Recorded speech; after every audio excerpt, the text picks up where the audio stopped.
My boss got the email, he forwarded it to me, and he's like, do you want to do this? And I thought, well, I guess I was kind of the right guy that was chosen to do this thing, I guess. But maybe it was like a joke or something. Maybe it was like a psyop on me or something. I don't even know.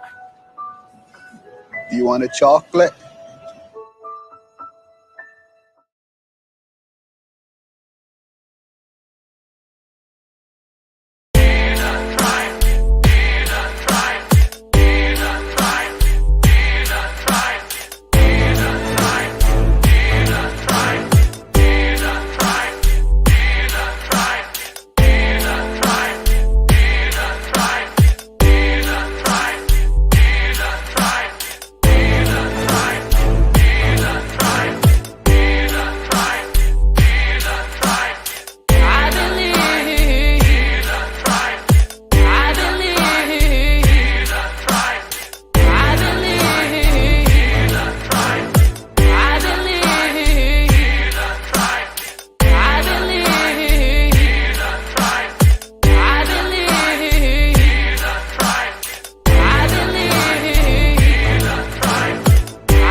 Somber. I think there would be this big exhale for about a day. And then this turning inward and trying to reflect on what this means to us and our species and ourselves. Somber meaning serious. Somber meaning serious. Somber meaning serious. Somber meaning serious.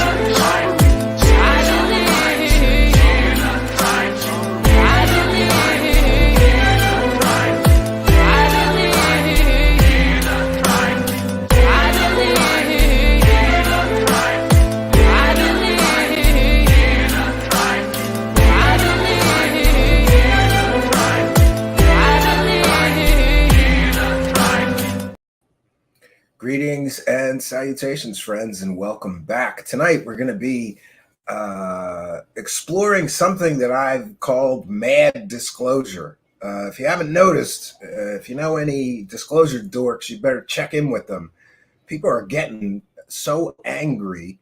And by the way, I forgot to mention some things on our previous show. Yes, people have asked me about this sort of beef or battle between Keemstar and Lue Reviews. I offered to let them come here and sort of work out their differences. I thought that that would be a better option than both of those guys wasting time attacking each other for days on end. But I was unable to get them to agree. I think that I was very fair because Keem wanted to do the debate or whatever argument like right away within the next 72 hours, which I thought was a reasonable request, but apparently Lue was busy with family and job commitments, and he wanted 7 days, which would have put it at not this Saturday, I think, or which would have put it at this Saturday, I guess. And so they were unable to agree. I tried to get them to split the difference and do it tomorrow night on Thursday, because that would be 5 days. So Keem wanted 3 days. Lue Reviews wanted 7 days to before doing this thing, which would have been here. I said I thought a fair compromise would be 5 days, but neither of them would agree to that. So for those who have asked me, I don't think it's going to happen here. But what I will say is, I'm trying to remain neutral on it. I really don't want to take a side. I see, both sides as maybe overhyping and over sensationalizing the other's prior bad acts. But it's interesting The disclosure wars are heating up. I almost called tonight the coming battle for disclosure dollars. For those unaware, it's a multi-million-dollar industry. The problem is that these disclosure dork UFO celebrities like Lue Elizondo and Dave Grusch have bluffed so badly in the past year. Remember, we were told that Dave Grusch has 40 firsthand witnesses, and they all have evidence, and they're all coming out. Where are they at? We have detailed this before, but Dave Grush's original claims were made in that debrief article, June 5th, 2023. We are now at 268 days since Grusch made his original claims, and he still has not provided any evidence, none, causing many people, including myself, to say this man is no whistleblower. When is the last time that some whistleblower came out and had no evidence of his claims whatsoever? Just trust me, bro. The government's got alien bodies. And interestingly, some of the mainstream reporting in the media has started to turn on this false disclosure narrative that was, I think originally really started in 2016 with the fake New York Times article, Lue Elizondo, the fake program director of a UFO program that never existed, officially was never funded. Interestingly, some of the mainstream coverage is starting to get wise to the fact that it's the same group of people that have been making these claims for literally decades and never proving anything. And yes, some of them are former intelligence for the United States. Some of them worked on some kind of top secret projects for the United States. But none of them have provided any evidence. So my running theory from the very beginning of the Grusch story was that Grusch was talking to the same old people. We detailed that here. I said he's probably talking to people like Eric Davis, Gary Nolan, Lue Elizondo. And what do you know, little by little, we get confirmation. In fact, Brian Bender said that Lue Elizondo groomed him for the role, his current role as a so-called disclosure whistleblower. Brian Bender also essentially claimed that Lue Elizondo and the TTSA gang misled him entirely and completely, purposefully, and that he felt manipulated. That's great. So these guys are running around using media assets to garner publicity and attention for themselves while they are literally misleading and manipulating reporters. And so now what we've got is this Dave Grusch situation.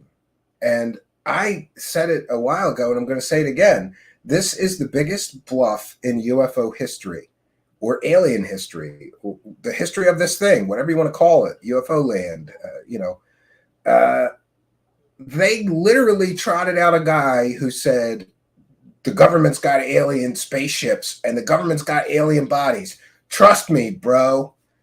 And for 268 days now has provided absolutely no evidence. Now, some other things are in the works right now that are making this whole thing very, very interesting. And that is that Dr. Sean Kirkpatrick, who, by the way, ran the government's UFO program for real, he's not a fake UFO program director like Lue Elizondo. He was the real deal, has informed Stephen Greenstreet of the New York Post of something interesting. He said, this is from Stephen Greenstreet's Twitter. You can follow him on Twitter at Middle of Mayhem. Kirkpatrick, new UFO report by March 7th. Former Pentagon UFO Office Director Sean Kirkpatrick tells me his final UFO report will probably be released to the public before the State of the Union on March 7th. Kirkpatrick's long-anticipated Arrow report will supposedly include an analysis of UFO cases dating back to the 1940s, including Roswell. But apparently, and here's where it gets great, the most shocking thing revealed in the new report will be a breakdown of how a, quote, small group of religious UFO activists, unquote, have infiltrated the U.S. government and influenced Congress to hunt aliens that aren't there. The report goes through everything to a very high level of detail. Kirkpatrick previously told Peter Bergen at CNN, it all goes back to the same core set of people. So that's pretty interesting. Then he mentions his recent report on Kirkpatrick and this UFO religion. For 18 months, Kirkpatrick was the head of the Pentagon's All-Domain Anomaly Resolution Office. He retired in January 2024. After his retirement, Kirkpatrick released a scathing op-ed in Scientific American in which he revealed that a small group of UFO conspiracists have been duping Congress with baseless stories about aliens.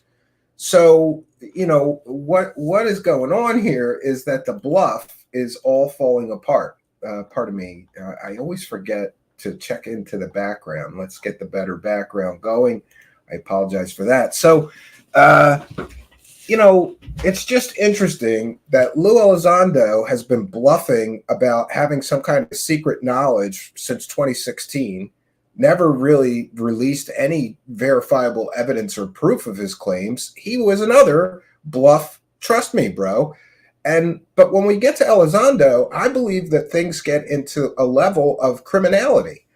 After all, it is literally illegal to lie to investors while you're working for an organization that is soliciting public investment money.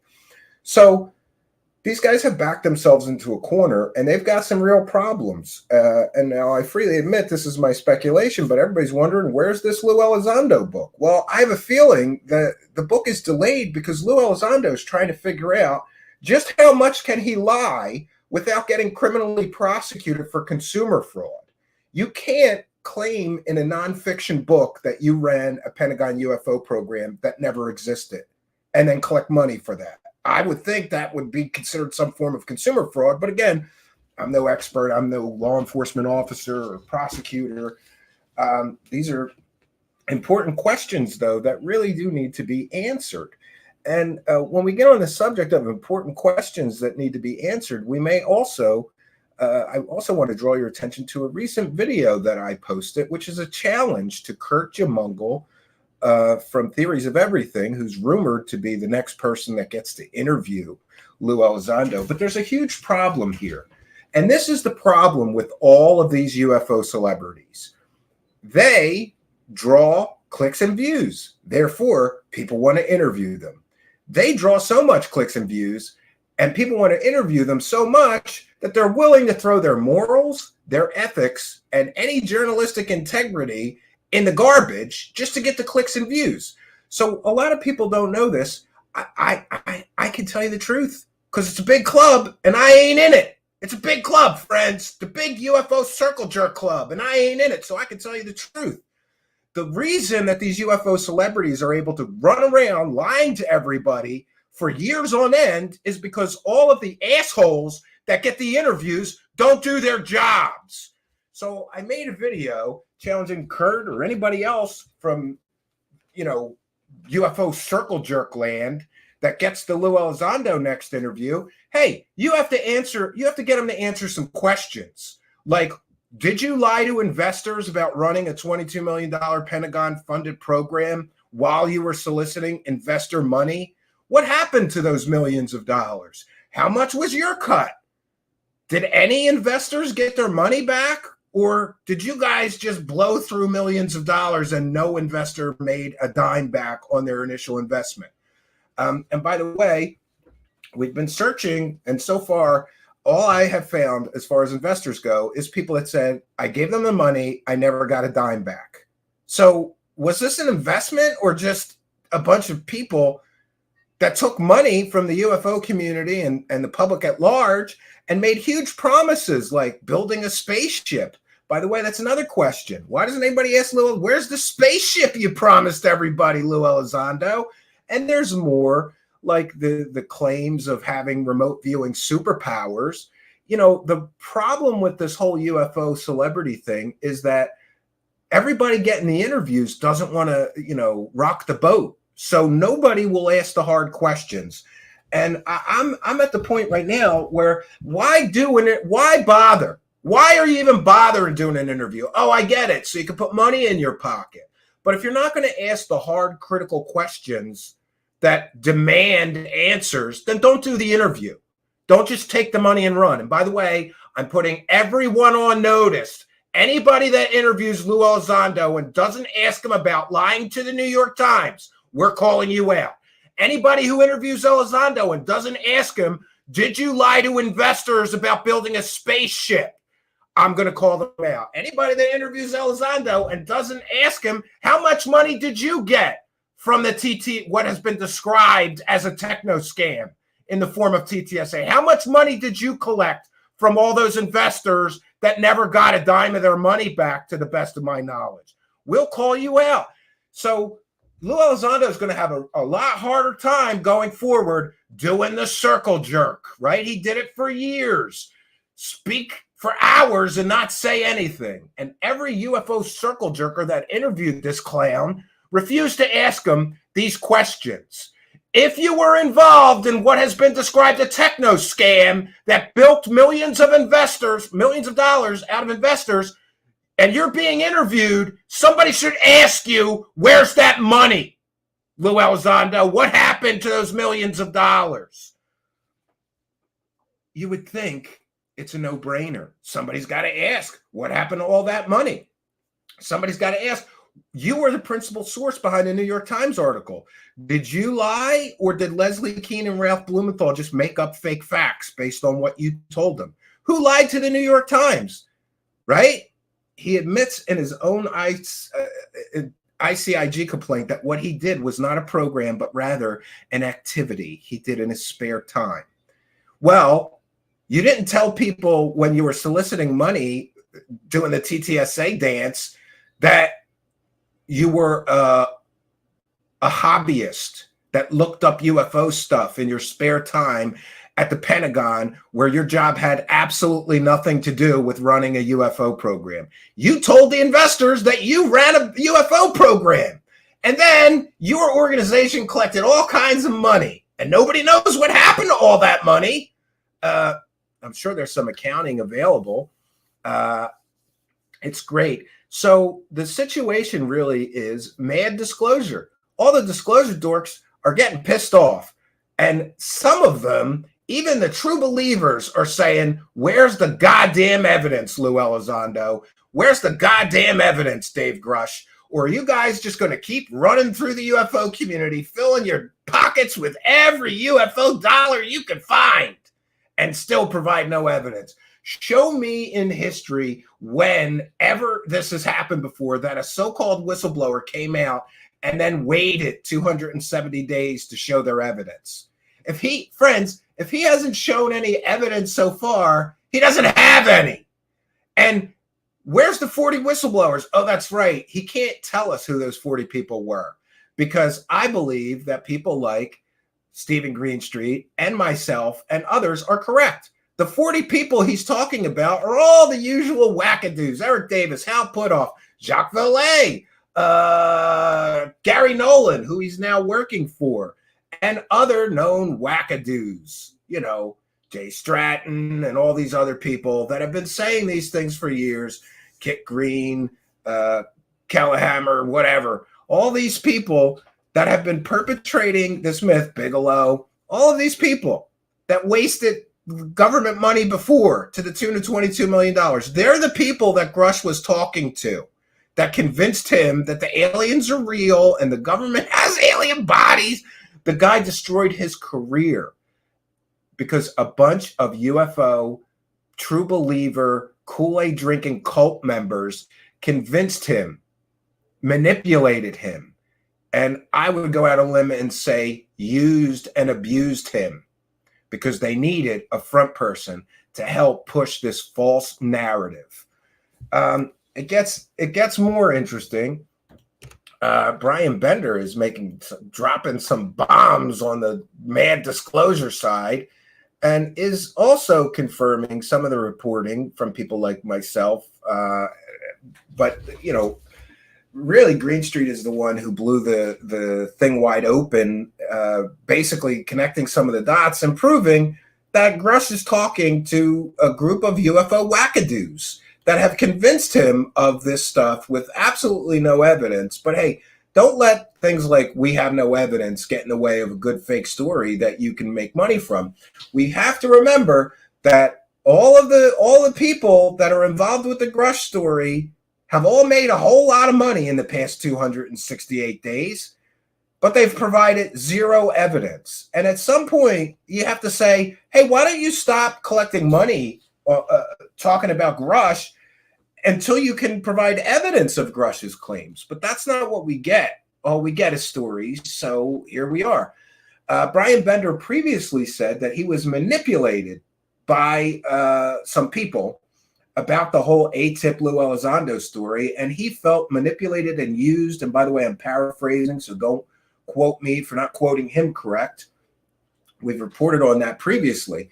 But now he's going further and also confirming the sort of story that is being put forth by Kirkpatrick.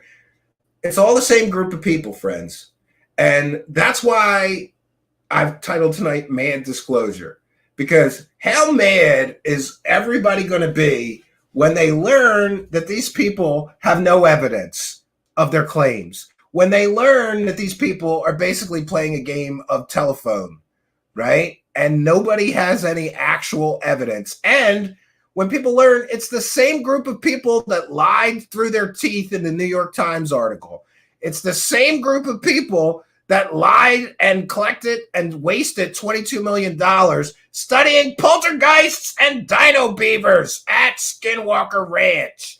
It's the same group of people that lied and told everybody they're going to build a spaceship with a revolutionary power source that would change the world.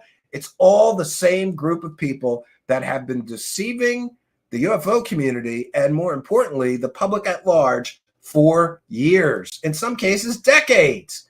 But Brian Bender goes a little further to confirm his thoughts that the reporting of Green Street and the story being put forth by Kirkpatrick is likely correct.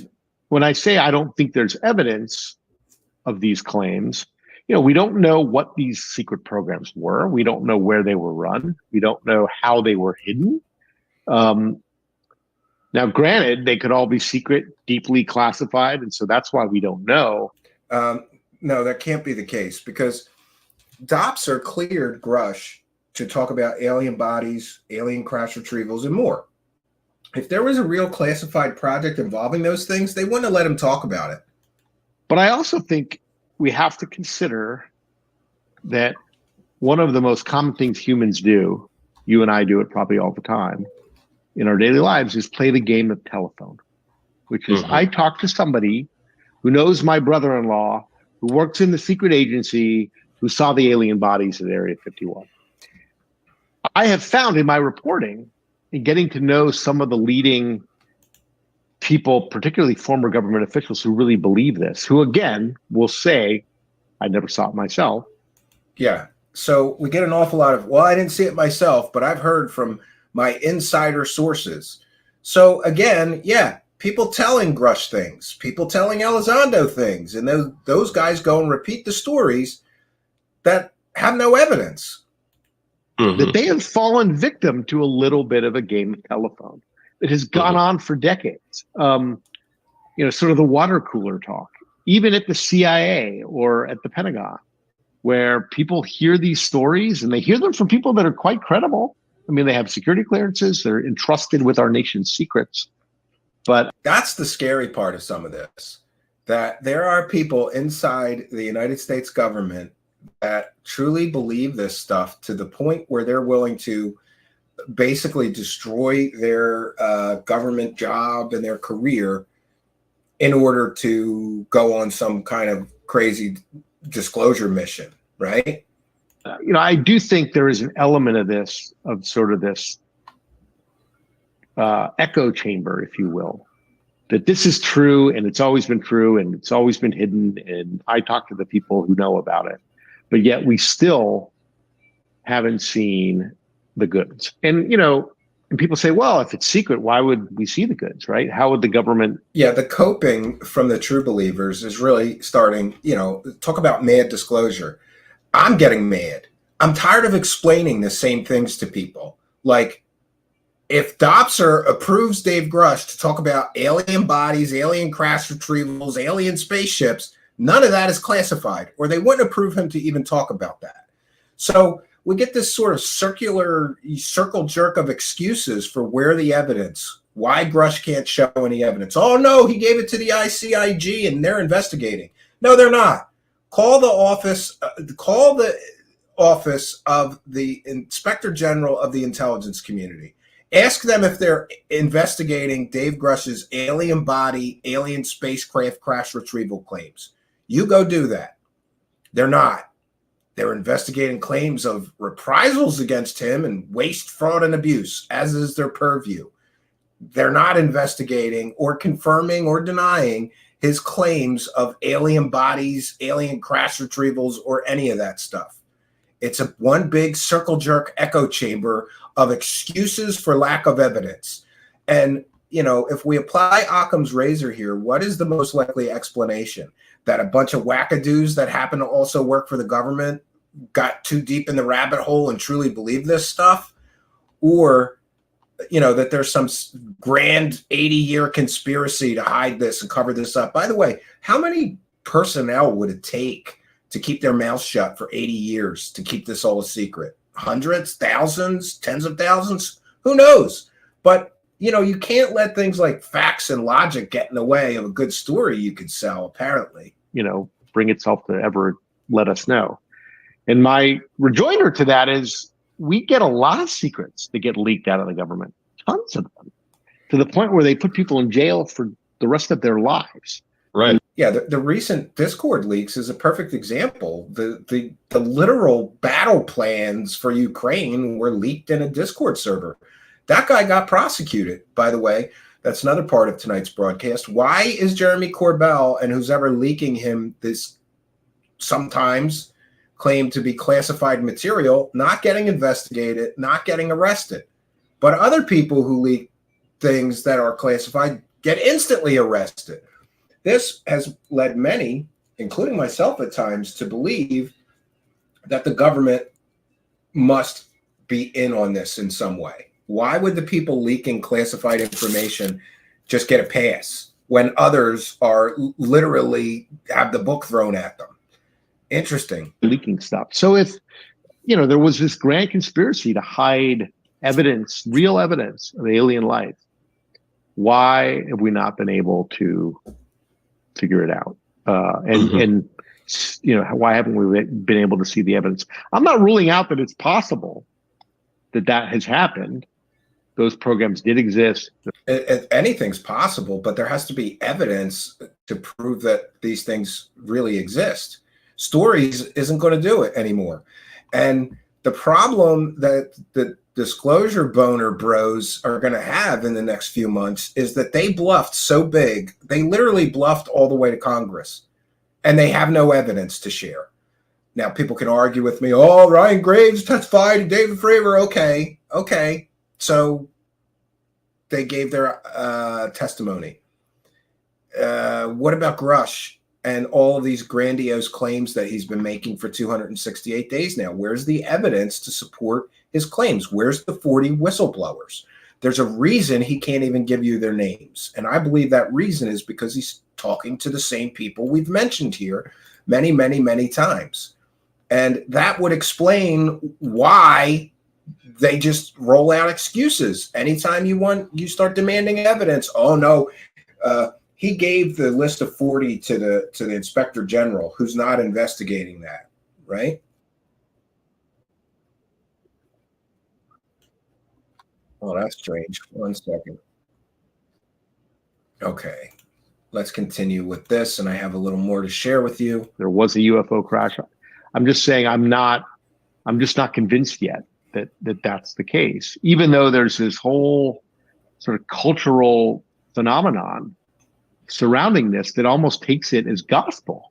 We watch a lot of Hollywood movies that underscore that, and I think Yeah, and I think X-Files was definitely an influence on a lot of these people. It's a cultural issue as much as it is a sort of, national security issue, right? We believe what we believe, and it doesn't matter really what the facts are or the truth is. And I think we can't rule out that some government people have fallen victim to that too. So when I say I don't, some government people have fallen victim to that too, and that's pretty interesting. Also, wanted to point out that Brian Bender also basically released a list of some of the people that he believes that Dave Grusch has been talking to get his information, and it is interestingly matches very closely the list of people that I have been saying Dave Grusch talked to get this information from. Elizondo, Mellon, Putoff, Bigelow, Kelleher, Stratton, Semivan, Lakatsky. New or former government and contractors too, I'm sure of it. But who? And who mentioned them? See above. So, yeah, there may be some names on that list of 40 we're not familiar with, but those people were likely supplied to Dave Grusch, and I freely admit this is speculation, by these same people. If you take into account all of the UFO-related bullshit that these people have pushed in the past couple of years, none of the claims of Elizondo, Mellon, Putoff, Bigelow, Kelleher, Stratton, Semivan, or Lakatsky have actually been proven with any sort of evidence. So it kind of makes sense that Dave Grusch, the evidence-less so-called whistleblower, is getting his information from people who have no evidence. People like Elizondo, Mellon, Putoff, Bigelow, Kelleher, Stratton, Semivan, Lakatsky. I would also add to this list Eric Davis. We've proven that Eric Davis claims that he sent him in the right directions. He dropped some breadcrumbs for him to follow in his mission of disclosure, right? Yeah. And Brian Bender chimes in and says, oh, Eric Davis too, of course. Davis, according to Average Chris, 100%, Davis already confirmed he's known and worked with Grusch for several years.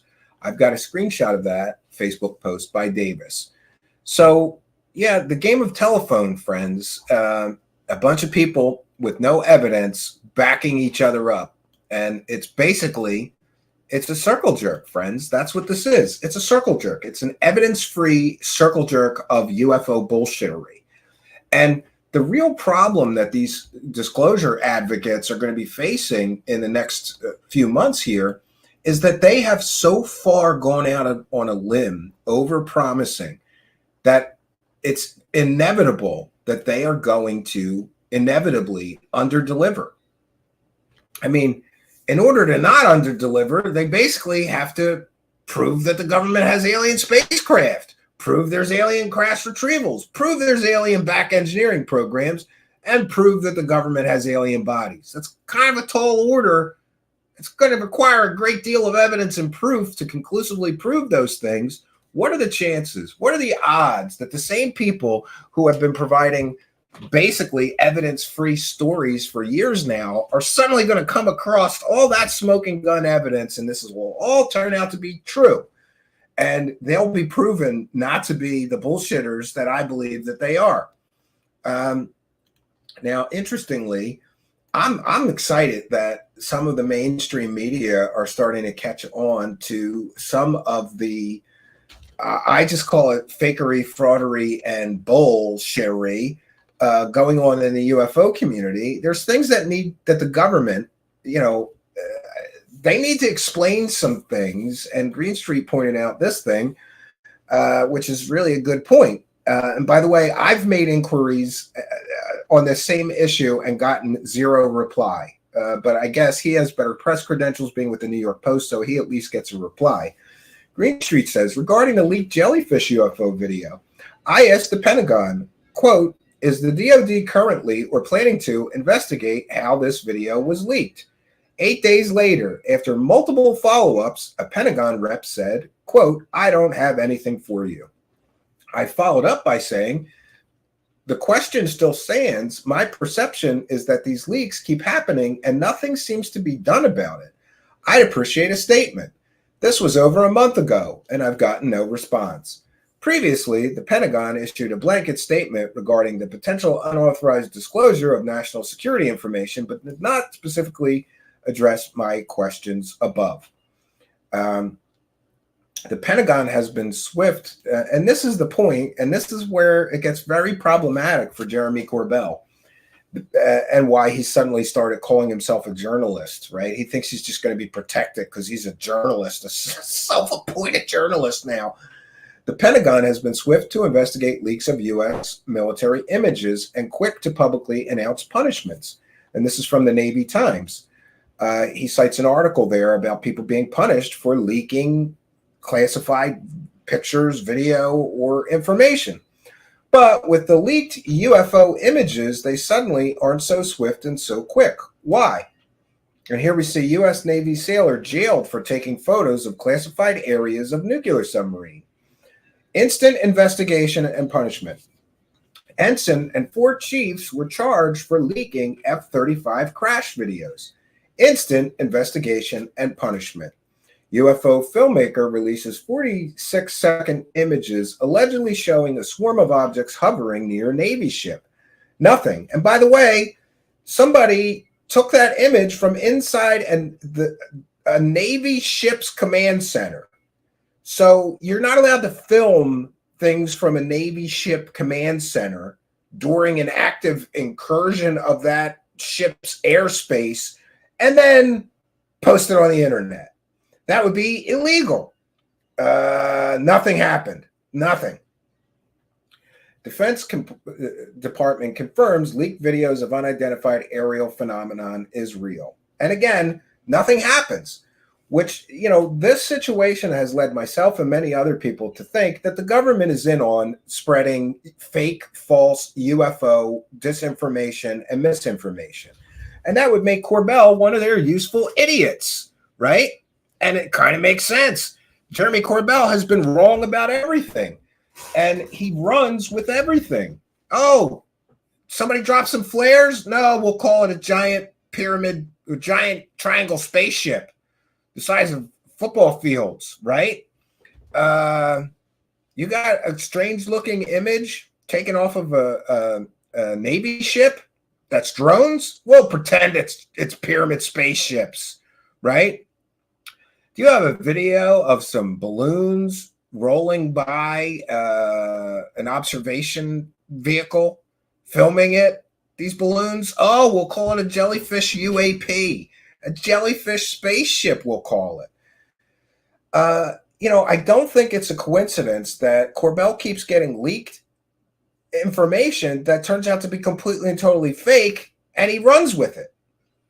This is not a coincidence. How many times is Corbell going to leak fake UFO videos, fake UFO disinformation, misinformation? And, I don't understand why nobody's getting investigated. There's claims that there's some sort of investigation into this situation, but so far nobody's been prosecuted or arrested.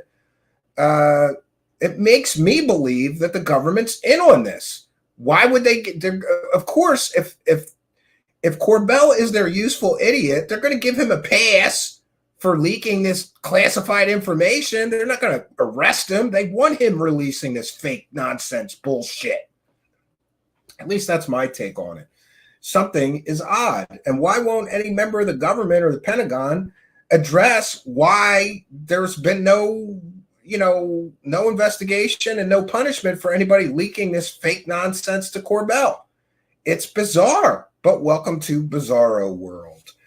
Now, interestingly, like I said, I'm getting surprised because there is a great number of media outlets that are finally starting to wake up and cover basically what we call the UFO Con Squad.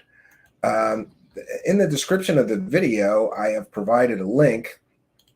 There is a new article in the Washington Spectator. The wide angle, is a UFO hoax a ticking time bomb for Biden?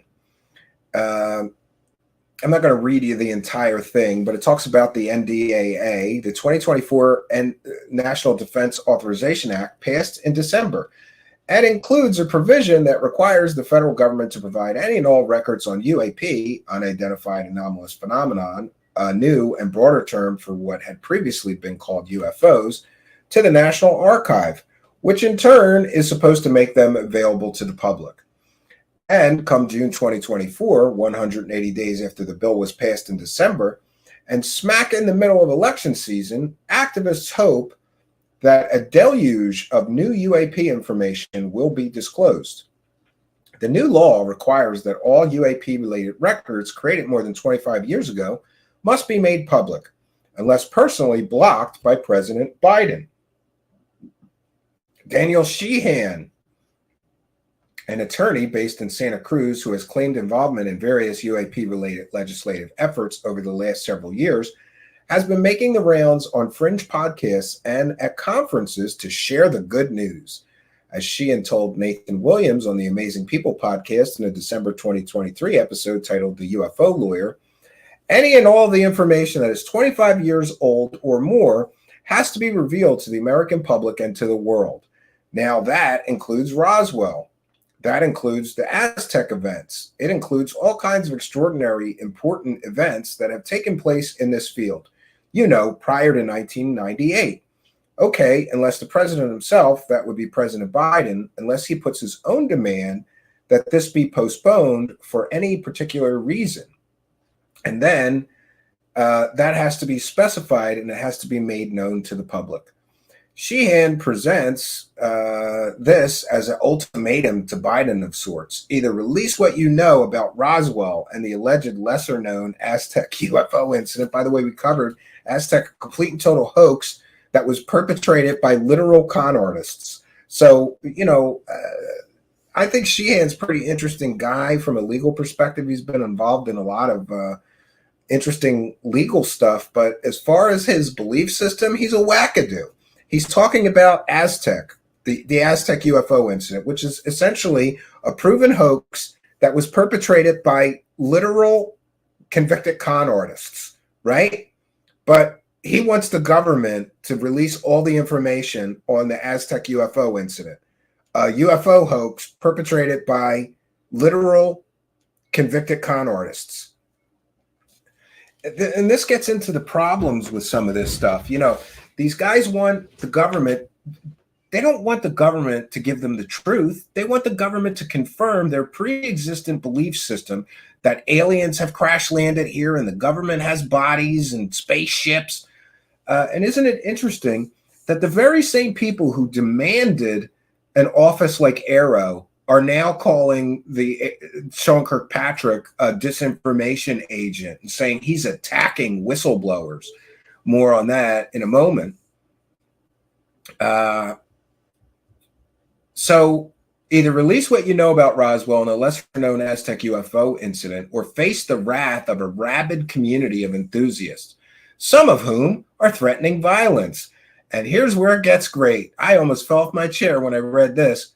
Jeremy Corbell, a discredited UFO celebrity who has 225,900 followers on X, and who claims to have played a, quote, a major role in influencing members of Congress, has been escalating calls for violence. Corbell has tweeted, "This is war, a UFO Vietnam," and that his followers should get mad, rage, and weaponize, and that he, quote, won't stop fighting for UFOs until the bodies hit the floor. Corbell adds menacingly that UFO debunkers should beware, right? The guy who put out 5 UFO hoaxes in a row, the literal worst UFO investigator, researcher, whatever you want to call him, in the history of UFO. I can't think of another guy that's put out 5 fake hoax videos in such a short period of time. Corbell is the worst. The article goes on to state that many of us have become numb to this kind of incitement coming from the far right. But the UAP issue enjoys broad popularity across political spectrum, and one independent presidential candidate is taking notice. The article goes on to talk about Kennedy Kennedy vowed that if elected, he would order the release of information regarding non-human aircrafts, non-human life forms, reverse engineering by the Department of Defense and federal contractors, and Roswell. And Kennedy isn't the only politician who's become enmeshed in this issue. Senator Mark Warner shepherded an early draft of UAP disclosure legislation and has been vocal about the need to better understand the issue, in part because some UAP sightings may be the result of advanced technology programs of rival nations. In the summer, Senator Chuck Schumer sponsored the UAP Disclosure Act of 2023, a sweeping 64-page bill that required not only the disclosure of all UAP records, but imposed penalties for failure to meet the bill's stringent requirements. Much of Schumer's language was stripped out in the House reconciliation process, and only 24 pages remain, those that require agencies to give UAP records to the National Archives, and those provisions prevent a potential vulnerability for the Biden administration come June. What if there's literally nothing new in any government vault regarding the apocryphal but enduringly popular Roswell incident? It will put Biden in the position of saying, we have nothing new to report. Or he will have to say, there are records we decline to disclose for these reasons. In either case, he will be accused of conducting a cover-up by the increasingly violent-sounding UFO activist community. While Kennedy Jr. has expressed support for the disclosure agenda, Donald Trump has been less forward on the topic, while still engaging with it and acknowledging its popular appeal. But unsubstantiated chatter I'm seeing in UFO extremist circles suggests enthusiasm for a Trump-Kennedy ticket, or even what one enthusiast described as a co-presidency, where Trump worries about the international affairs while Kennedy takes on a portfolio of things he cares about, such as healthcare and UFOs.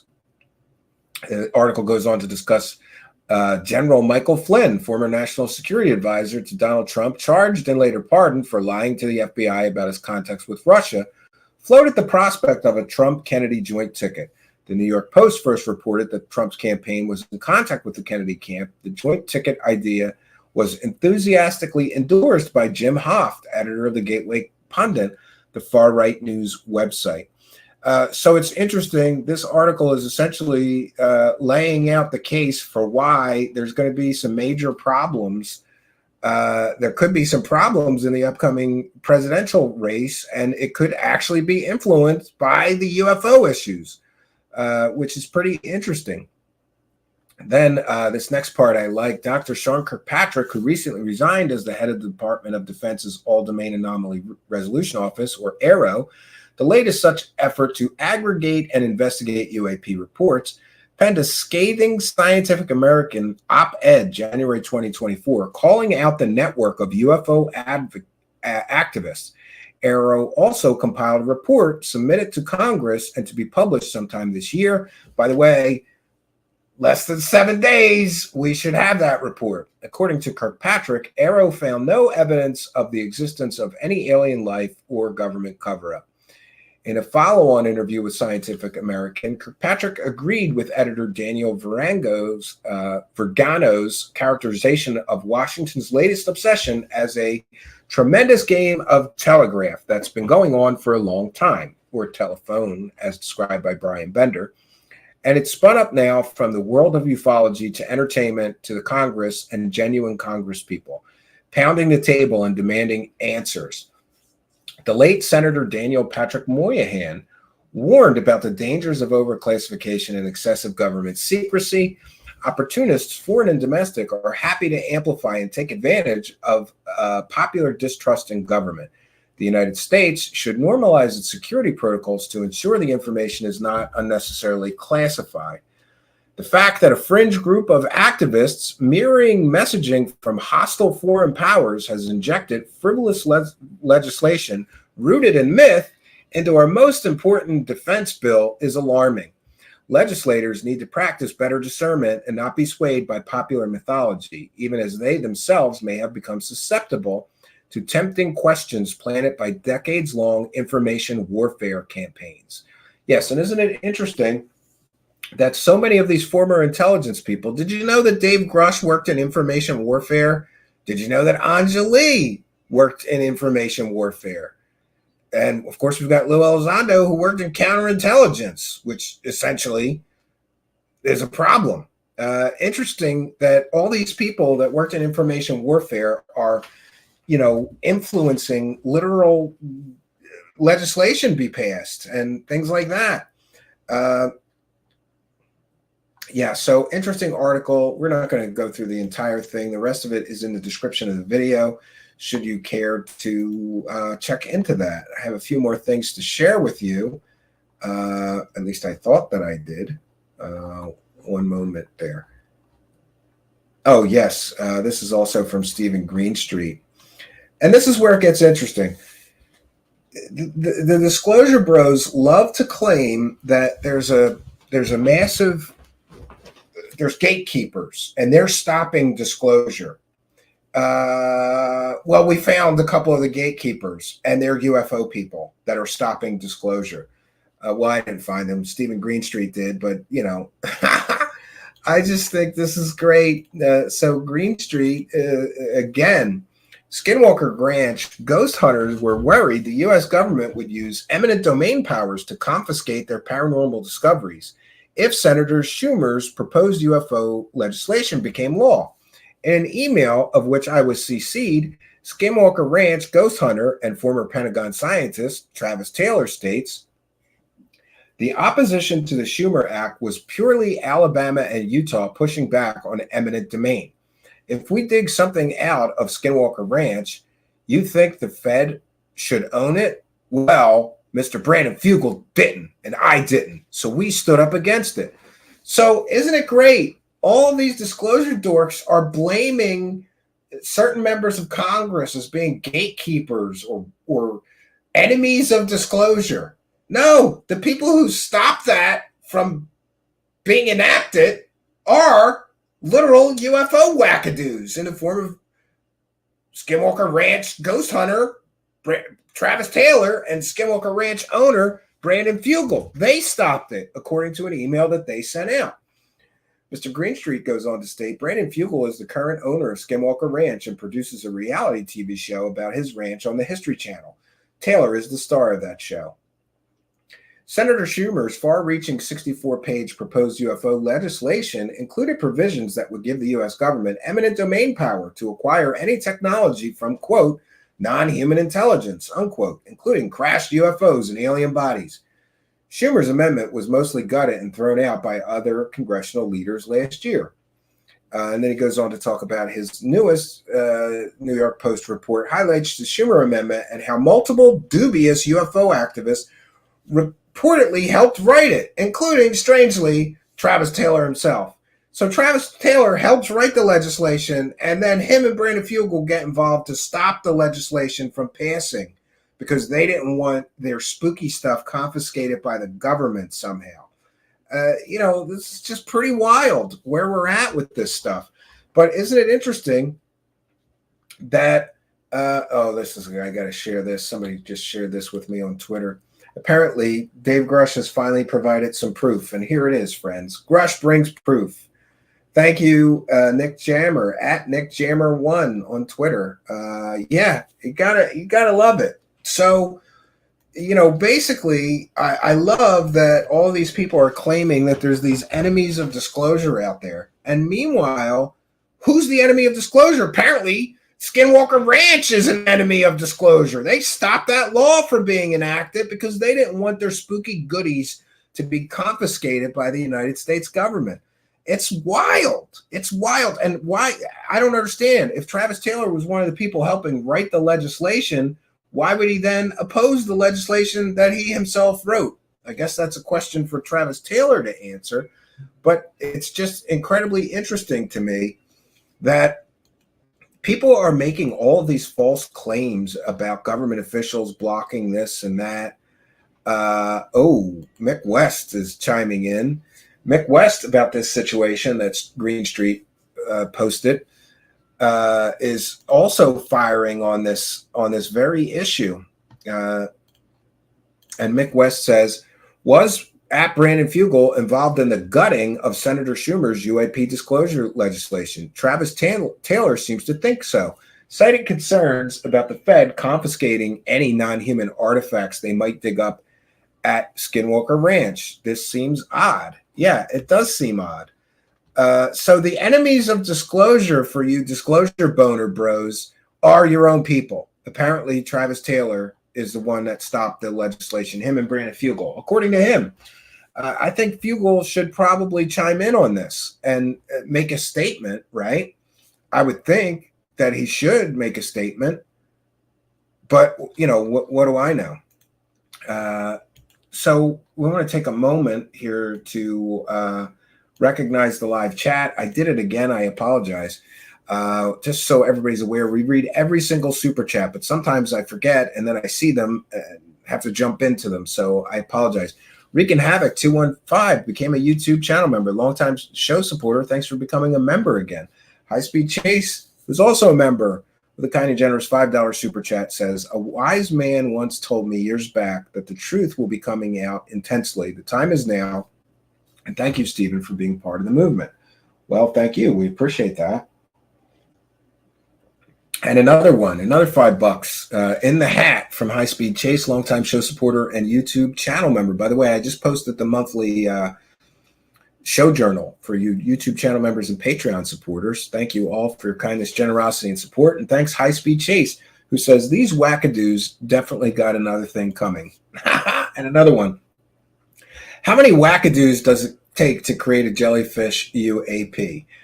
The world may never know, High Speed Chase, but thank you for your generosity. And we've got Edward Truitt with a kind and generous $5 super sticker. We thank you for your kindness, generosity, and support of the show.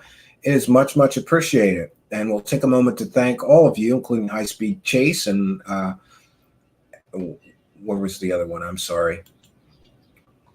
And Wreaking Havoc, who just became a member. By the way, if you become a YouTube channel member during a live broadcast, just so you're aware, we give you a shout out and a thank you. But thanks to all of you for helping us to praise the cash.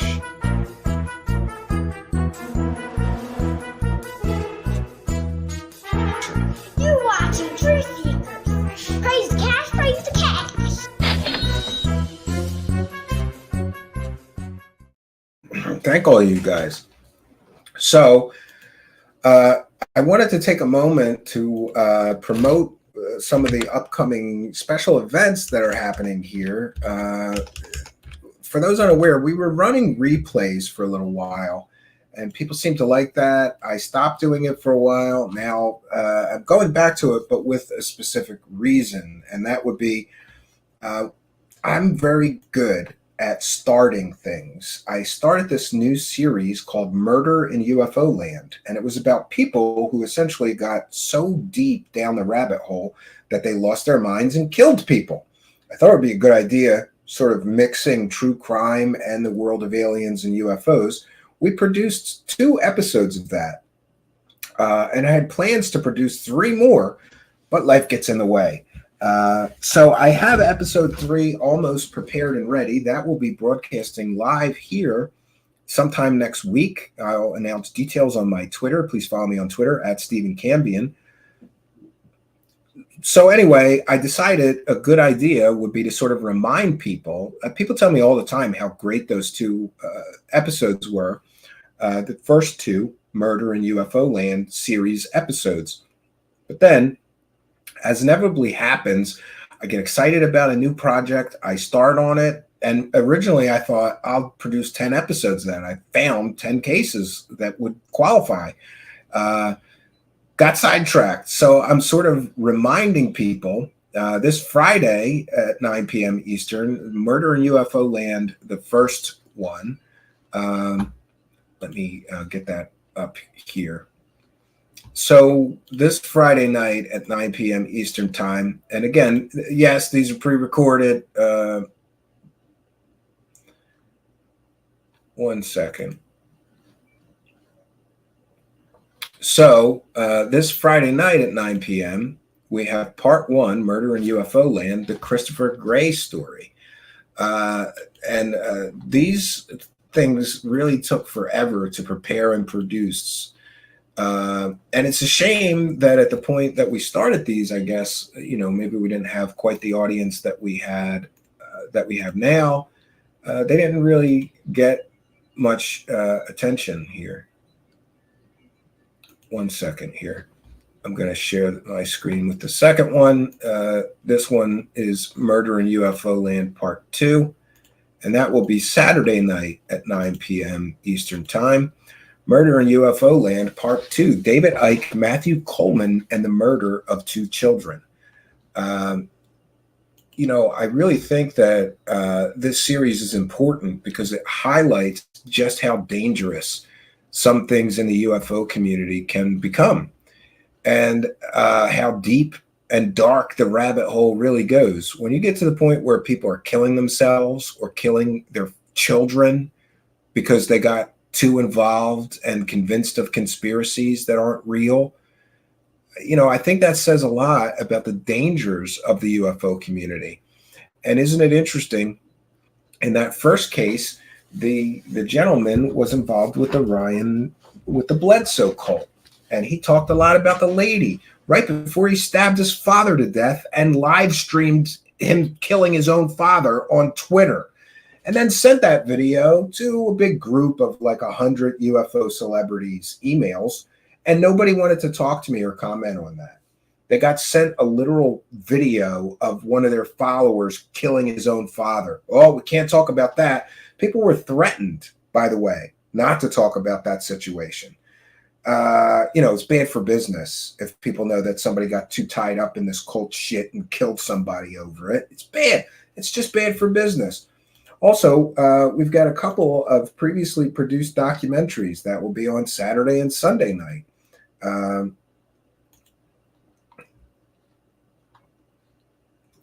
Yeah, 1 second. And those, some people have asked, John from the Black Vault and I are going to do a show, but he's having a hard time just schedule-wise, and honestly, so am I. So no worries if John from the Black Vault is listening. We've been trying to get it done, and the last couple of weeks have been tough. We had snow, children home, sick days. He's a working dad like me, so very, very difficult. Also, so Saturday and Sunday are at 9 p.m. All this is at 9 p.m. So we've got a full boat for you Friday, Saturday, Sunday, and Monday, I should say, of these premieres. 2 episodes of Murder in UFO Land, which will follow up next week with a brand new episode of Murder in UFO Land.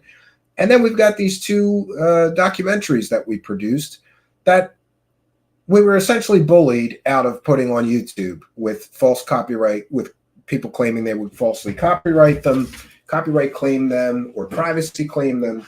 And so at the time when these UFO hoaxers extraordinaire, by the way, I just want to put it on the record.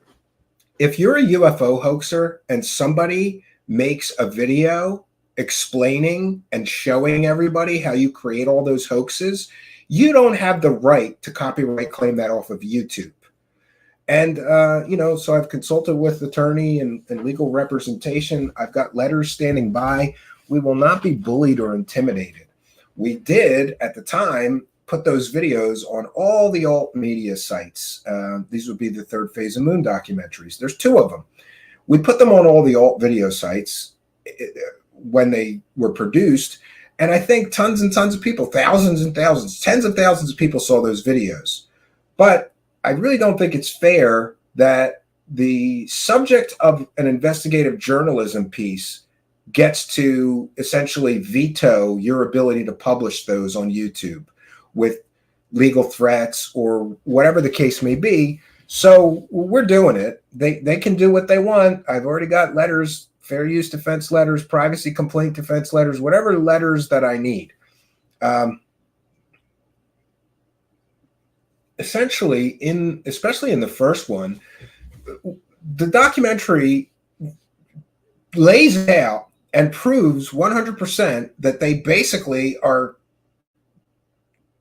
making fake UFO videos to defraud YouTube and the public. And in one case, they did it with their 4-year-old child. You don't get to commit a crime with a 4-year-old child by using and manipulating a 4-year-old child and then say nobody's allowed to show that video of us literally committing a fraud with our 4-year-old child.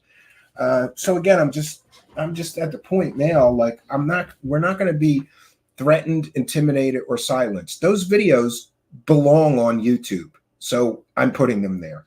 And those people can do whatever it is they're going to do. We'll be standing by with a proper legal defense regardless.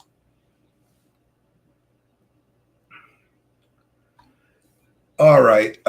Comments and questions for me, please put them in all capital letters. You think they don't have an altar with his picture and sacrificed an animal, let alone a human? What the hell are we talking about in here? Jesus Christ.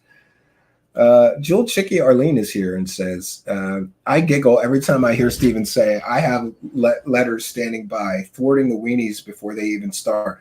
Well, we've won we have great, Jewel Chicky Arlene, I have great legal letters here. I think we're up to like 30 times somebody has falsely copyright claimed, community guideline strike, whatever. We send off our legal letters. We won every single one of them. So, they can claim whatever they're going to claim. We won't be intimidated. I have good letters, right? Randy says, Corey Good, the other prince of UFO grifting. Great. So comments or questions for me. I've got a little more time to share with you. Please put them in all capital letters. What? Can you please say, don't be a core butthole? Okay. Corbell is going to get into some big trouble for his threats. So far, he hasn't, though. Yeah, somebody sent me that before. Chuck Bam says, Truthseekers, did you know that H.G. Wells invented the gray in an early novel? Yeah, little man with a big head. I have seen that. I've seen an illustration and description of that. Somebody sent this to me somewhere along the way. It's interesting to know where this stuff comes from. So comments or questions for me, please put them in all capital letters.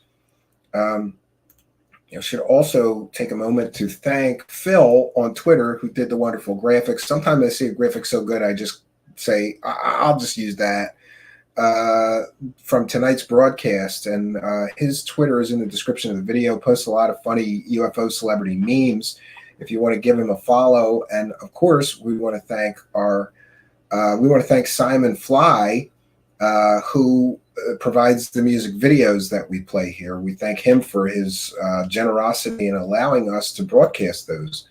I think we should probably have another sampling of that, a musical guest, if you will, if I can find an appropriate one here. And for those that have asked, I think that we'll do a show tomorrow, but I haven't decided. I have several that are queued up and almost ready, but we may do a call-in show, not a panel show. Those panel shows get too chaotic, but a show where people can call in and it will be open topics, but we'll take one caller at a time. It's been a while since we have done that, so I kind of think like that would be a good idea. Let me know what you think in the comments. Should we be doing more shows, including call-in shows? Let me know what you think in the comments or in the live chat. Questions for me, please put them in all capital letters. 1 second here. Oh, I'm way behind here.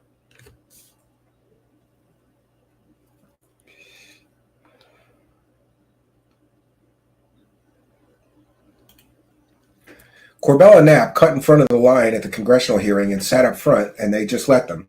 Well, not exactly. What people are not aware is if you testify before Congress, they give you a few seats for your lawyer, for your family, whatever. That's what happened. At least that's what has been reported. That's how they got those seats. Bledsoe family that were on Danny Jones' podcast.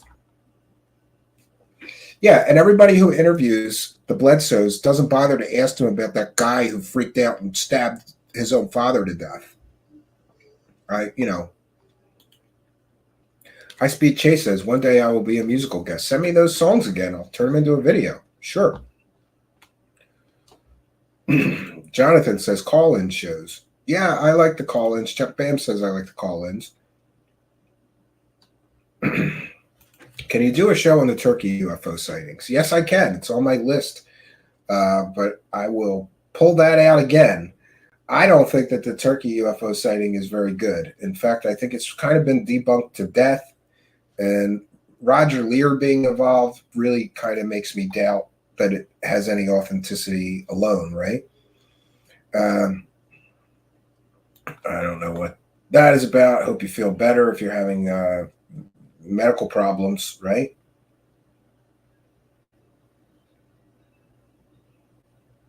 Solar Marshall says, how about when he failed the lie detector test? Yeah, didn't MUFON get him a lie detector test, a MUFON investigator, and he failed the lie detector? People don't talk about that, right? It's really, really, but that's the circle jerk. You know, these people, nobody does a good job interviewing these people. Nobody actually researches their long history of false claims before interviewing them. They're just interested in getting those clicks and views because these people bring attention to their show, and that's what they do. So we're going to take a short musical break here. This is one of my favorites from Simon Fly, The Death of UFO Transparency.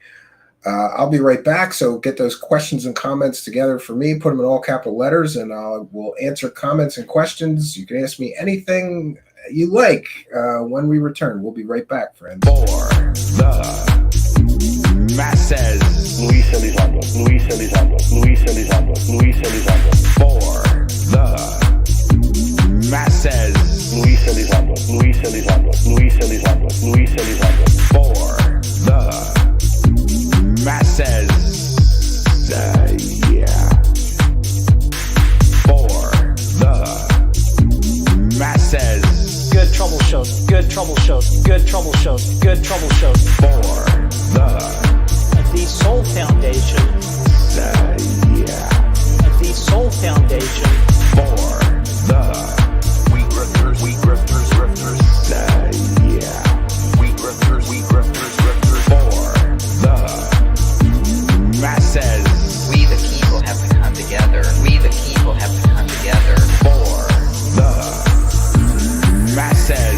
We the people have to come together. We the people have to come together. Hi, everyone, here and around the world. Tall right, Nordic, tall right, Nordic. Hi, everyone, here and around the world. Tall right, Nordic, tall right, Nordic. The tall white extraterrestrials. Nordic, the tall white extraterrestrials. Nordic, the tall white extraterrestrials. Nordic, tall white, Nordic, tall white, Nordic. UFO disclosure. UFO craft and bodies. UFO disclosure. UFO craft and bodies. UFO disclosure. UFO craft and bodies. UFO disclosure. UFO craft and bodies. People who might not buy everything you're saying, who are skeptics, have said over and over again, he has no first-hand knowledge. He has no first-hand knowledge. Maybe we shouldn't believe you. When you say you have first-hand knowledge, maybe we shouldn't believe you. Legally, the fact that we're not alone. We've recovered material and we've recovered documents. And beyond that, the fact that we're not alone. We've recovered material and we've recovered documents. And beyond that, ontologically shocking but also uniting. Any evidence? Ontologically shocking but also uniting. Any evidence? I'm an intel guy. Ontologically shocking but also uniting. Any evidence? Ontologically shocking but also uniting. Any evidence? I'm an intel guy. Daniel P. Sheehan, classified. Daniel P. Sheehan, classified. Daniel P. Sheehan, classified. Daniel P. Sheehan, classified. Crash retrieval operation. Psychological phenomenon. Crash retrieval operation. Psychological phenomenon. The death of UFO transparency. The death of UFO transparency. The death of UFO transparency. The death of UFO transparency.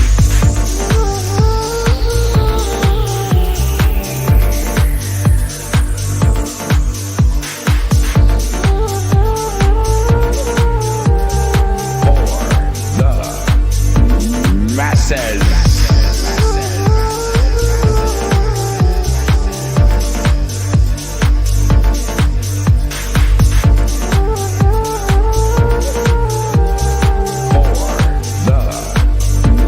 Masses.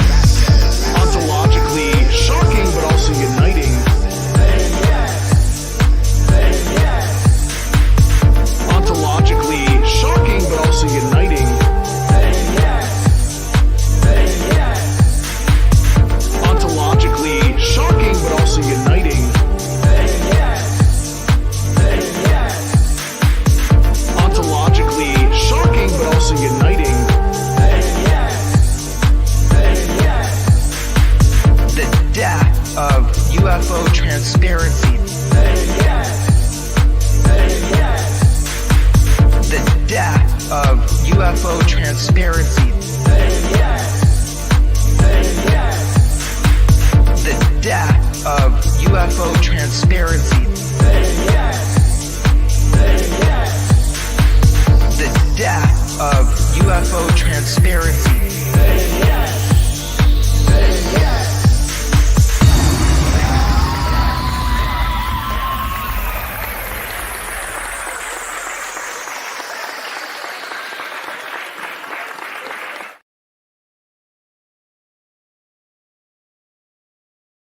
I blocked somebody named Simon Fly. I can't see anything Simon Fly says. I blocked somebody named Simon Fly. I can't see anything Simon Fly says. Because we always fight, he always starts shit. Because we always fight, he always starts shit. Because we always fight, he always starts shit. Because we always fight, he always starts shit. But I just blocked him. But I just blocked him. But I just blocked him. But I just blocked him. But I just blocked him. But I just blocked him. But I just blocked him. But I just blocked him. What it is. What it is. What it is. What it is. What it is. What it is. What it is. What it is. I blocked somebody named Simon Fly. I can't see anything Simon Fly says. I blocked somebody named Simon Fly. I can't see anything Simon Fly says. Because we always fight, he always starts shit. Because we always fight, he always starts shit. Because we always fight, he always starts shit. Because we always fight, Simon Fly. Simon Fly.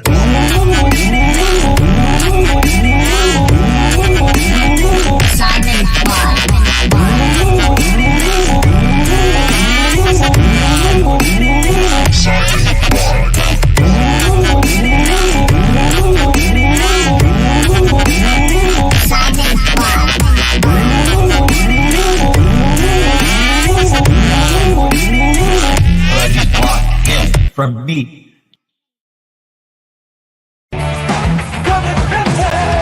Truthseekers, seek of truth. A truth so bold it's hard to hold. Truthseekers, yeah. Place the cash, place the cash.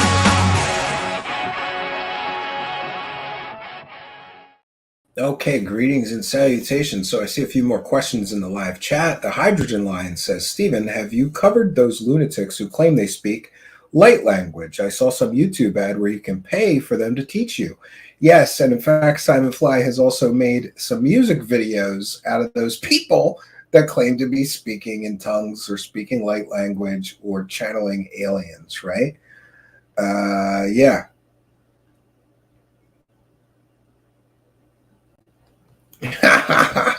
William Runner says, if I was back on Twitter or X, I'd be blocked by all the UFO wackadoos pretty fast. Yeah, they block me pretty quickly, and that makes things difficult because I can't see what certain people are saying. A lot of people are telling me that I need an alt account, but I only have one Twitter account. Therefore, it really does get in the way. But as soon as you start, an Ardent Paranormal is kindly sharing Simon Fly's YouTube channel. Please go and make sure that you subscribe to him, right? Thomas Red Robinson says, I bought hundreds of dollars of UFO books. What have I gained in knowledge? Laugh out loud. Yeah, I think all of us have wasted a lot of money, time, and energy, perhaps. I got a bookshelf downstairs that runs the whole length of a huge basement, and it's just filled with, well, there's a lot of other books there, but there's a big section of UFO books, especially, right? UFO Cholo wants me to do a show on Bashar. Yeah, we probably will do that. He's one of the primary people claiming to talk to aliens, and you got to love that the aliens told him to put everything behind a paywall. They've got important information that for all of humanity that they need to channel through their vassal, Bashar.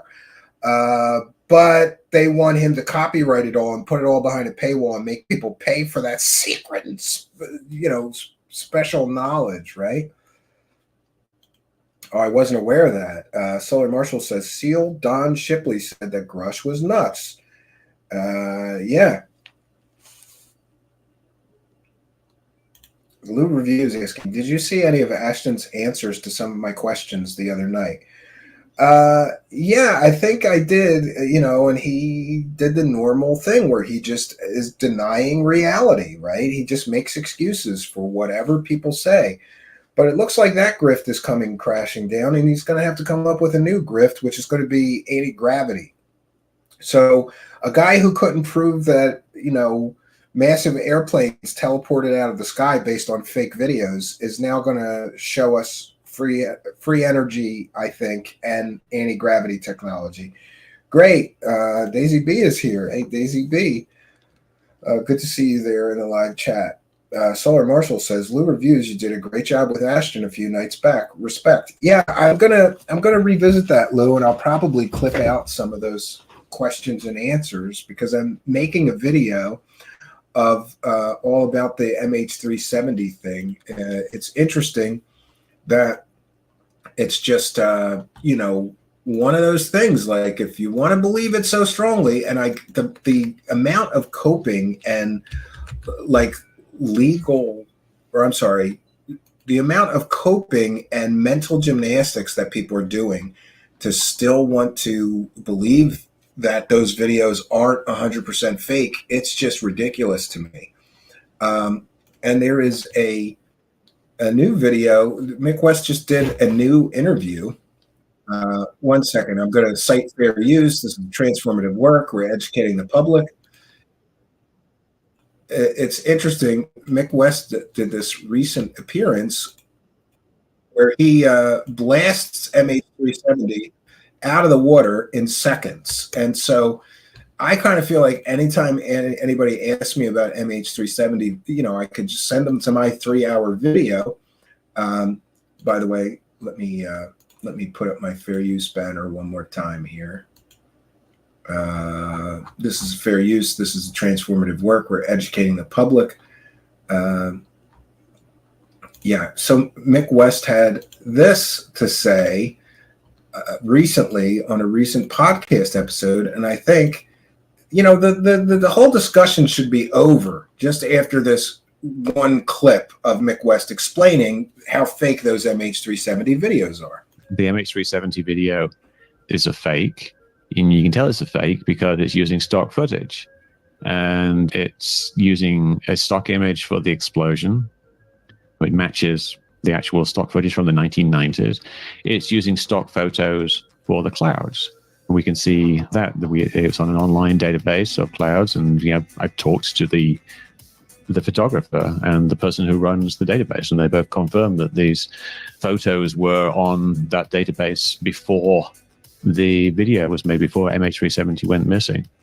And there's various discrepancies within the video itself, like the contrails or the smoke trails, depending on what they are. They're simulated, so it doesn't really matter. But they don't line up with the plane, and they jiggle around. If you stabilize it with the plane, the contrails move like this. And there's numerous other issues with it as well.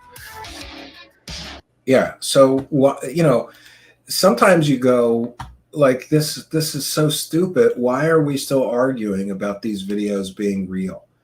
But just so you're aware, Lue Reviews, I got like harassed nonstop by what I believe to be somebody's sock puppet accounts, because I'm sorry, I just don't believe that anybody cares about that guy enough to spend 8 hours a day attacking his critics, right?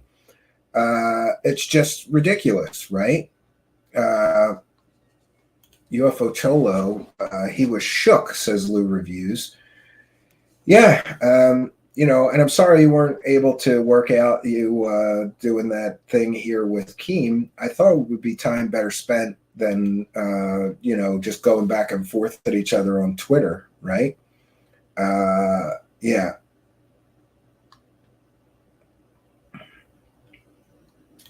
And by the way, Smith says should make a game about faking UFO videos. Yeah, maybe if he turned to the dark side, he could make a ton of money doing that.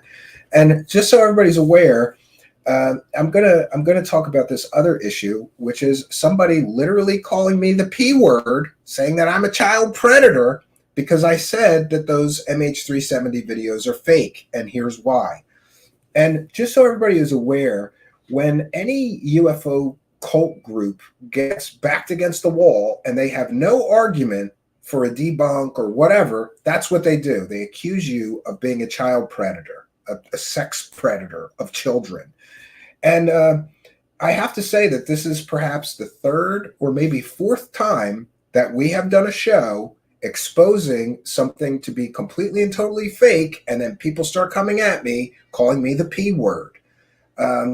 And it's very troubling because that is literally the worst thing you could accuse a man of, especially with no evidence or proof of any of that. I've never been arrested or convicted of any crime, let alone a sex crime. But, they are so unhinged that what I believe the reason they do that is because it works.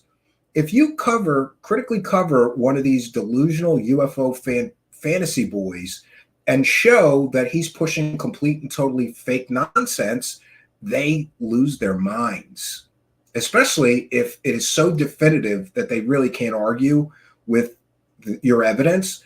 So then they begin to character assassinate. Let's just tell everybody this guy's a pedophile. And he'll get, and I think, and I've seen this happen, they've done it to other people who have instantly shut up or taken videos down because they don't want people running around calling them the P word. This isn't my first rodeo.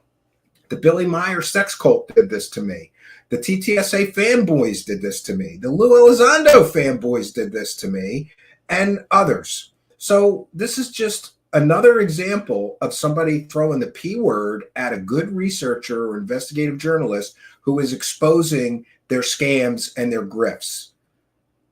It's to me, it is an act of complete and total desperation if somebody has to go to those lengths to try to and that's, let's be clear, they're trying to silence or intimidate me into shutting up about those videos being fake. But hey, Ashton, I'm here to tell you, you can throw a P word at me or have your lunatic fringe followers do it. By the way, do you support or condone somebody doing that to somebody? Because, hey, there but for the grace of God go I. If Ashton does not immediately condemn people doing that to his critics, then people can do it to him, I guess. And that's okay, right? What's good for the goose is good for the gander. And by the way, just to be clear, I would never support or encourage or condone anybody to make claims like that about somebody, regardless of, their position of being a skeptic, a believer, whatever. I would never support, encourage, or condone that. I condemn that kind of thing. It's absolutely evil that somebody would start throwing the P word at a married man that has children with no evidence, no proof, no court documents, no arrest records, nothing. Just declaration. You're a P word now. Why? Because you said videos are fake that we think shows an airplane with 239 people aboard it teleporting into another dimension by aliens or secret government technology or whatever other nonsense they want to push. It's not going to work. It didn't work when the Billy Meyer cult did it to me. By the way, I'm sure that was Mikey Horn. Talk about unhinged. It didn't work when the TTSA fanboy crew did it to me. It didn't work when the Lue crew did it to me. And it's not going to work when a bunch of unhinged followers of Ashton or Ashton himself on sock accounts. By the way, Ashton, God help you if I can prove that that's you on sock accounts doing that. God help you. And we'll leave it at that. But it's enough to say that I'm not going to be threatened or intimidated into silence by somebody throwing around completely and totally false accusations. As horrible as those accusations are, I know it's not true. My friends, neighbors, family, and audience know it's not true. So why would you throw those kind of accusations at somebody unless you're desperate to shut that person up because they're ruining your scam, con, grift? And, and I renew my questions to Ashton. What happened to the $9,000 or $10,000 was it that you collected? Then you file what? A $300 filing fee lawsuit with your local county? What happened to the rest of the money? And how much money have you collected on the MH370 thing? Now that everybody is clear that the videos are completely and totally fake, shouldn't you give all that money back? You should just keep money that you made pushing completely and totally fake conspiracy theories based on fake videos? But it is what it is. And some things never change. But we've seen this. I have seen this multiple times. And quite honestly, when I saw the Ashton idiots doing this, I knew that we had already won. They have nothing. When they start throwing that shit around, they've got nothing left but that. Jewel Chicky Arlene is here and says, I wish making that false claim was a criminal offense. It should be because it destroys people's lives. Yeah. And Patty says, terrible to say those things. Yeah. I have the screenshots to prove it. And isn't it interesting that the person that made those accusations against me does nothing but attack Ashton's critics all day long on Twitter? Is that a coincidence? Right? Smith said, why would anyone care what he thinks about UFOs anyway, when he's only talked about one case 6 years late? Yeah, I mean, I can't agree with you. I can't agree. I agree that nobody should care. Alien Girl will be only a Skyfire member I like. Maybe she will destroy it. Oh God, she's working for them too now. No offense, but that girl's dumb as rocks. Bobby Broadway, nice girl, not very bright, right? I didn't hear that she was working for them. And by the way, I'm trying to remain neutral on Skyfire and on the whole Keem thing. I thought it would be a good thing. At the very least, I could pull clips from them, so I kind of like them being there. But I do see that they're posting stuff that is just completely, totally fake. Like, who cares? Like, oh, Richard Doty. Here's what Richard Doty said about all these alien races on Earth. Great.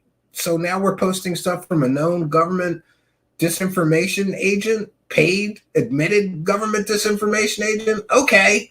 But I'm trying to remain neutral. I try to see the good in people, but I understand the criticism as well, but I will renew my desire to stay neutral and try to not take sides. We'll see how they do going forward. Truthers versus Grifters MMA brawl at the Coliseum. Get your tickets now. Yeah. How did he get Alex Jones to have him on? That was nuts. Well, conspiracy is popular, right? So if you've got one and somebody like Alex Jones can make a segment out of it, they're going to. My question for you, do you think that people are going to hate even more with the truth coming out? Yeah, I think these next couple of months are going to be pivotal because essentially what we're going to have is mad disclosure. We're going to have a lot of, that's why I titled tonight's show Mad Disclosure. We're going to have a lot of mad disclosure people. Because when they realize that these UFO celebrity clowns have been bluffing and lying about having evidence they never had for how long now, almost a year, they're going to be upset. And it's the same kind of thing that happened once it became incredibly clear that TTSA was a scam. Everybody jumped from the ship, pissed off at TTSA. because they got fooled.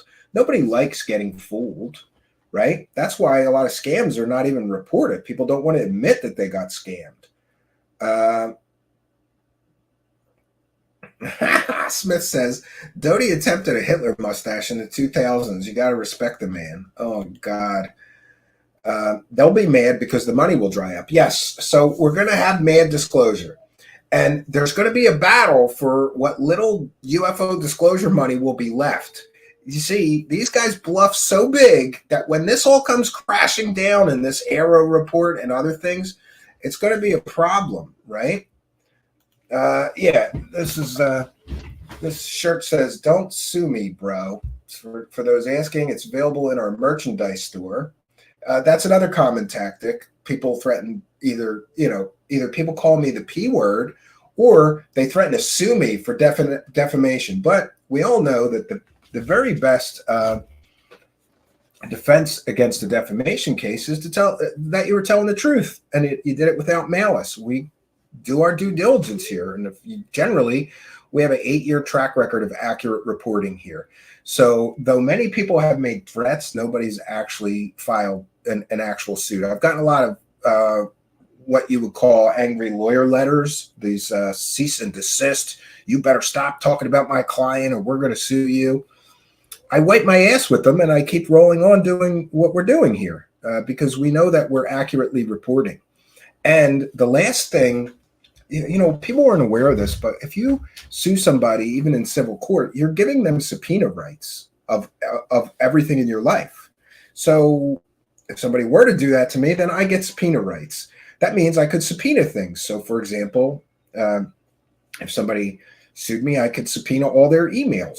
I could subpoena all their text messages, phone call records, whatever.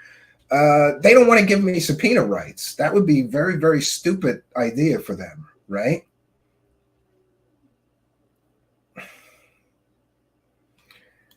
Yeah, well, they don't like it when Solar Marshall says, this certain show host from Disclosure Dork Central yelled at me the other night for questioning Travis Walton's story after the story was totally debunked. Yeah, you're not allowed to question the UFO overlords, right?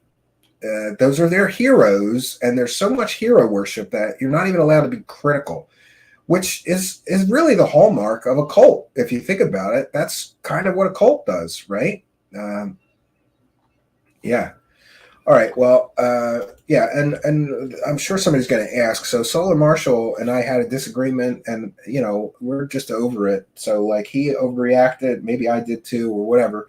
He's been at our shows since the very beginning. He's always welcome here. He apologized if I think I did too. So we're good, and we just move along here. Is Walton still around? Yeah, he's still working UFO conventions, right? He's still working UFO conventions. So, yes, he's still around. The grift is still alive. JD, go ahead and ask your question. Put it in all capital letters, but we're going to be getting out of here, right? Solar Marshall, he's mad I left, though I know these guys don't want me here. Yeah, we're fine, so it is what it is, right?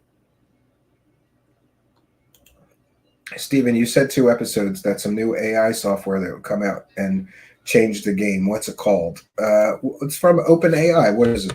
Soar? It was nonstop on my...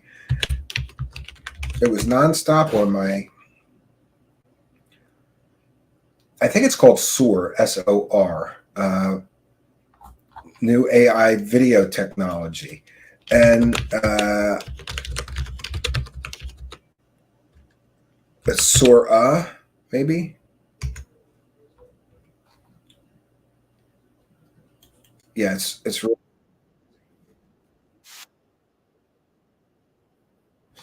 Yeah, it's called Sora. It's new Sora video generator. Just Google Sora videos. Some of that stuff is incredible. And we're going to see a huge flood of fake UFO videos. I guarantee it, right? Well, that's because they're assholes, and so is he, you know? I don't even know why you would hang out there, Solar Marshall, but okay. You know, some people are so addicted to alien and UFO stuff that they just look beyond the fact that they're listening to a total scumbag, you know, and they still listen to some scumbag show because they want the alien stories so badly. I would think that you were above that, right? JD says, Sora, new AI video technology. I'll look it up. You're amazing. Thank you. There was nonstop across my feed. I don't know. Bambino says Sora is terrible. I think it looks pretty good to me. Yeah. So we've done our due diligence, friends, and we're going to bounce on out of here. I will be back tomorrow night, 9 p.m. Eastern Standard Time with some kind of show. I think we're doing a call-in show tomorrow, but one caller at a time.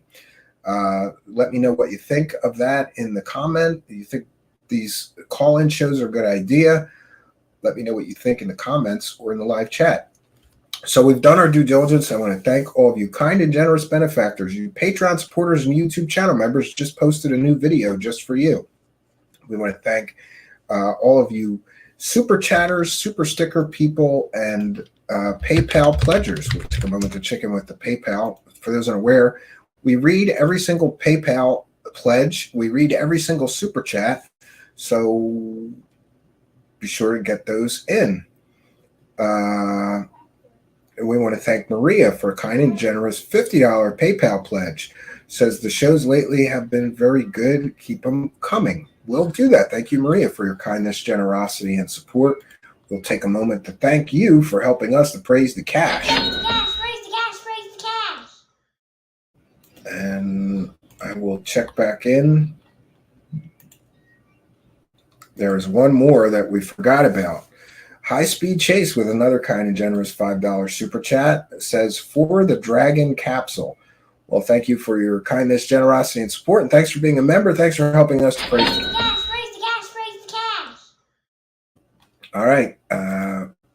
I have a bunch of stuff to do this evening. And for those that asked, I did forget to post the last show's audio podcast version, but I posted it today. So we're all up to date except for this very episode, which will be posted tomorrow. Follow me on Twitter at Stephen Cambion to keep up with the latest. You can follow me on Facebook as well, or on the Truthseekers Facebook page.